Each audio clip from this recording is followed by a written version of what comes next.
ചീര അരിഞ്ഞു വെച്ചു, ഒരു ശകലം പിന്നെ തേങ്ങ, ഒരു പച്ചമുളക്, കറിവേപ്പില, ചുവന്നുള്ളി. കടുക് പൊട്ടിച്ച് നമുക്ക് കറി ഉണ്ടാക്കാവേ.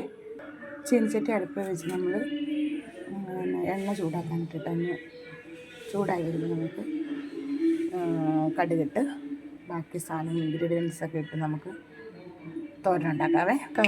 കടുക് പൊട്ടി നമുക്ക് കുഞ്ഞുള്ളി ഇടാവേ.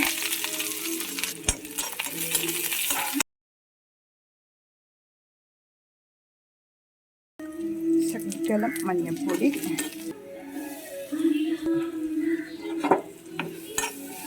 ചീര അങ്ങനെ ഇടുവാണ്, ശകല ഉപ്പ്. നമുക്കൊന്ന് പൊത്തി വയ്ക്കാവേ. അപ്പോൾ നമുക്ക് ചോറിന് ഒരു ചാറ് കറി ഉണ്ടായിരുന്നു, കായ ഉണ്ടായിരുന്നു, കായനെ ചാറ് വെച്ച് നമ്മുടെ തോരൻ റെഡിയായിരുന്നു.